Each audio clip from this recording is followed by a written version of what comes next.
deserves that now. He's probably surpassed what the likes of Ivan Toney have done in a Brentford shirt. When you look at what they've achieved this season, what a statement it would be for Manchester United. They can bring in Matheus Cunha. Got Cunha over the line. Bryan Mbeumo wants to go to Manchester United. Now explain something to me. They've had a dreadful season. They appear to be in disarray off the pitch with cuts and whatever.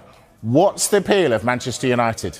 I think we've seen over the last 24 hours, Bruno Fernandes could have gone and got £750,000 rumoured per week. He's decided to stay on what he's on at Manchester United. He's turned down the big money. Matheus Cunha had loads of options in the Premier League and across Europe because of the release clause. He's decided to go to Manchester United.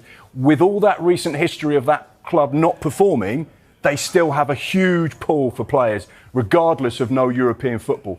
And I guess when you look at this man, Bryan Mbeumo, been absolutely outstanding since he joined Brentford in 2019. And he had options on the table from other clubs playing in the Champions League. And he, again, looks to have decided Manchester United is where my future lies. Now, I think that shows just the pull that the club has.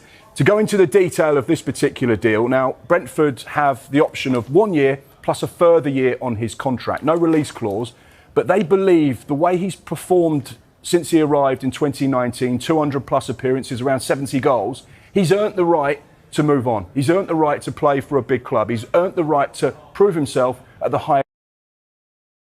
Now, whilst they don't want to lose him, they accept he has given everything for Brentford whilst he's been there. So therefore, they are happy to listen to offers, those that they feel reflect the value of the player, which we understand to be. There's been no club-to-club talk at this stage, but there is a confidence that Bryan Mbeumo wants to join Manchester United. And normally, when the player says the right noises publicly about, well, this is the right opportunity for me, it's only a matter of time before you get to the formality of the two clubs speaking. So that's the situation there.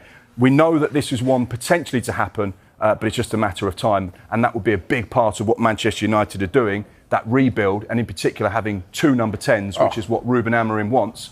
And you can imagine Matheus Cunha, Bryan Mbeumo, that could be very dangerous. James, great signing if they get it over the line. He's been remarkable this season. 20 Premier League goals he scored for a club like Brentford, and Wissa deserves immense credit as well. So does Thomas Frank for getting the very best out this player. I think there have been times that it was the BMW, wasn't it, with Ben Rama and Watkins, but it felt this man didn't quite get the move. He didn't get the limelight. It was the other players that did. But he did a statement it would be for Manchester United. They can bring in Matheus Cunha and Bryan Mbeumo, two of the most impressive attacking players in the Premier League this season, to the club in June. There's still plenty of time to go in this transfer window, but for those two to be there through the door for the first day of pre-season, what a statement of intent that is, what a sign that is. We're back in Ruben.